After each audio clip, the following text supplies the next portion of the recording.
Get ready to be inspired by the great things happening in rural education. The Rural Scoop will bring you new ideas and innovative solutions. We'll dive into education issues and we'll highlight what's working in your rural communities. You'll hear from a variety of educators, administrators, professionals, and others who will provide relevant and engaging content in each episode. And now, for a special episode recorded at the Arizona Rural Schools Association Conference, here's your host, Ty White. All right. So first question, just to break the ice and show that there's no trick questions in this room. Would you introduce yourself, share your name? Have you been to the ARSA conference before? Yeah, so my name is Jeff Williams with Capturing Kids' Hearts. This is my second time to attend the conference. And I love being here. Okay. Anything that attracted you to the Resilient Rural Conference? Probably the people. Getting to meet some of the administrators in some of the rural areas. A lot more open to talk to us. I see a lot of needs in the rural schools.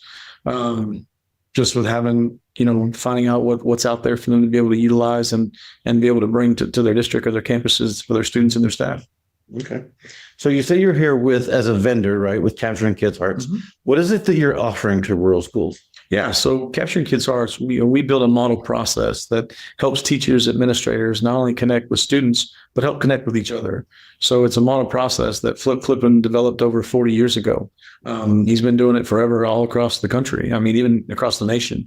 And so what we do is we come in and, it's a model process that principals, teachers, all the way down even to students that can use. So how do you create that connectivity? What is it you're actually doing we talk about relational capacity. If you define relational capacity, how do you connect with people? And this is a way, an actual physical way that we come in and train and teach of how to create that connectedness. I'm assuming you've been to some others. What do you look forward to most when you come to a rural conference like this? Well, I love being able to partner rural schools together. I think they have a disadvantage of, not having the resources or some of the things that are out there that a lot of the larger districts have. And what I love is just the partnerships of being able to, everyone's going to benefit. If kids win, then the rural schools win, everybody wins. And so finding unique ways to be able to partner those, that whether they're in the same area, have the same demographics, whatever it be, how do we partner that together so that everybody can benefit from it? So I just love the camaraderie and just being able to connect different districts and what they come from to share those things. So, okay.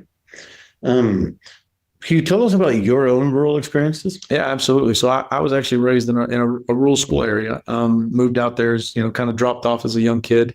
Didn't have a lot of advantages growing up, didn't have a lot of influences, good, positive influences. So I really leaned on the school district that I was in.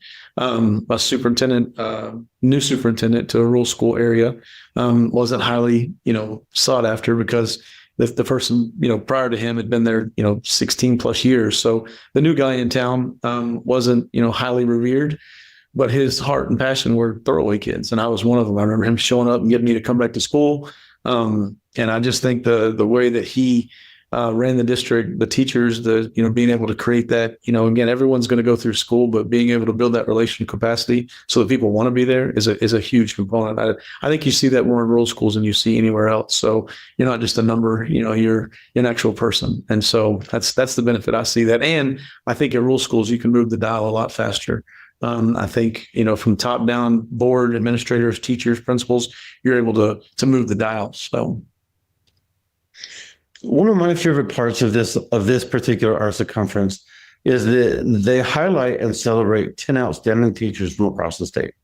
Ultimately, one is selected to become the teacher the teacher of the year, represents rural schools in Arizona. But I guess I want to take a moment and ask you who you'd like to shout out from your history. If there's a teacher, someone who's had an impact on you. Yeah, so I would say Miss Henson. She was my algebra teacher. I wasn't very good at math, and I was in a remedial math class, but she was someone that helped me through that. She was somebody that took a chance on a kid that probably didn't have a lot going for him, and so she would have been had they given that award back then, she'd have been one that I would see give it. But even the ones now that are receiving that, being able to replicate what that looks like. So not just the teachers that are selected for being able to, to be the teacher of the year. So how do we make it so that every single teacher, has a chance to get that recognition? How are we ensuring that they're able to create that? And so, but I love the award, and I love the celebration of it, being able to celebrate success for teachers that are doing that. So that hopefully people see it and then figure out their own ways how to replicate it. Sure. So one of your answers earlier talked about the value of the networking here. And so, like, I'm sure there's people that aren't here that ought to be. What would you say to them about this experience that might change their mind, might bring them in next year?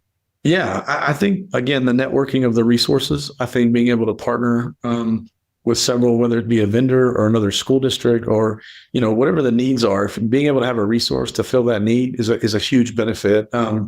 And then I think, again, I'm always going to, spin off the relationship. The relationships that you build, I truly don't think people quit where they're at or quit their job. I think people quit people. And so when you can create that connectedness and that network of friends and colleagues and, just other districts, it's a huge benefit to be able to share that and compare it. And I would highly, highly recommend people coming, to see the network, meet the people, and experience what they have to offer here at the conference. It's amazing. Very cool. That's it. Awesome. Thank you so much for listening to the Rural Scoop. Please be sure to rate, review, and subscribe, or even leave us a comment. And be sure to follow on Twitter at Dr. Sadorf. That's Dr_SADORF, so that you never miss a new release.